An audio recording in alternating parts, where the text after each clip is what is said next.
ಸಮಸ್ತ ಕನ್ನಡಿಗರಿಗೂ ಸ್ವಾಗತ. ಇವತ್ತು ಕಡಿಮೆ ಸಮಯದಲ್ಲಿ ಕಡಿಮೆ ಸಾಮಗ್ರಿಗಳನ್ನು ಉಪಯೋಗಿಸಿ ರುಚಿಯಾದ ಗೋಧಿ ಹಿಟ್ಟಿನ ಲಾಡನ್ನ ಹೇಗೆ ಮಾಡೋದಂತ ತೋರಿಸ್ತಾ ಇದ್ದೇನೆ. ತುಂಬಾನೇ ಸುಲಭ ಇದು ಮಾಡೋದು, ತಿನ್ಲಿಕ್ಕೆ ಅಷ್ಟೇ ರುಚಿಯಾಗಿರ್ತದೆ.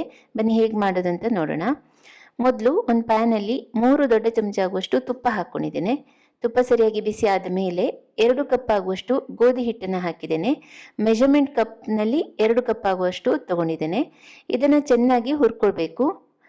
ಪ್ರಾರಂಭದಲ್ಲಿ ತುಪ್ಪಕ್ಕೆ ಹಾಕಿದ ಕೂಡಲೇ ಗಂಟು ಬೀಳ್ತದೆ. ಅದನ್ನ ಸರಿಯಾಗಿ ತಕ್ಕೊಂಡು ಚೆನ್ನಾಗಿ ಸಣ್ಣ ಉರಿಯಲ್ಲಿ ಕನಿಷ್ಠ ಒಂದು 5ರಿಂದ 6 ನಿಮಿಷನಾದ್ರೂ ಇದನ್ನ ಹುರ್ಕೊಳ್ಬೇಕು.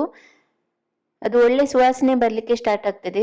ಸಣ್ಣ ಉರಿಯಲ್ಲಿ ಹುರಿತಾ ಹೋದಾಗೆ ಗರಿ ಗರಿ ಆಗ್ತದೆ.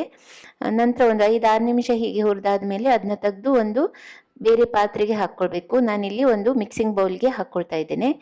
ಈಗ ಇನ್ನೊಂದು ಪ್ಯಾನಲ್ಲಿ 1 ದೊಡ್ಡ ಚಮಚ ತುಪ್ಪ ಬಿಸಿ ಮಾಡಿ ಅದಕ್ಕೆ 2 ಚಮಚ ಸಣ್ಣಗೆ ತುಂಡು ಮಾಡಿರುವಂಥ ಗೋಡಂಬಿ, 2 ಚಮಚ ಸಣ್ಣಗೆ ತುಂಡು ಮಾಡಿರುವಂಥ ಬಾದಾಮು, ಇದನ್ನು ಹಾಕಿ ಚೆನ್ನಾಗಿ ಇವೆರಡನ್ನ ಹುರಿದು ತೆಗೆದಿಟ್ಕೊಳ್ತಾ ಇದ್ದೇನೆ.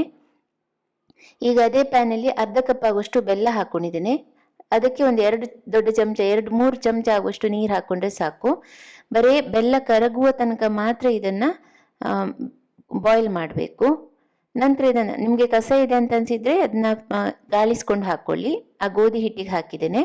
ಹುರಿದ ಬಾದಾಮು ಮತ್ತೆ ಗೋಡಂಬಿ ಕೂಡ ಹಾಕೊಂಡು ಹಾಗೇನೆ 1/4 ಚಮಚ ಆಗುವಷ್ಟು ಏಲಕ್ಕಿ ಪುಡಿ ಹಾಕಿ ಇದನ್ನ ಈಗ ಚೆನ್ನಾಗಿ ಕಲ್ಸ್ಕೊಳ್ತಾ ಇದ್ದೇನೆ. ಸರಿಯಾಗಿ ಕಲ್ಸ್ಕೊಳ್ಬೇಕು.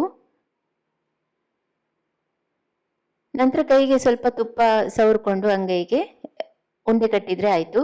ತುಂಬಾ ಸುಲಭ ಮಾಡೋದು, ತುಂಬಾ ಬೇಗ ಆಗ್ತದೆ. ಒಂದು 10 ನಿಮಿಷದೊಳಗೆ ಮಾಡ್ಕೊಳ್ಬಹುದು.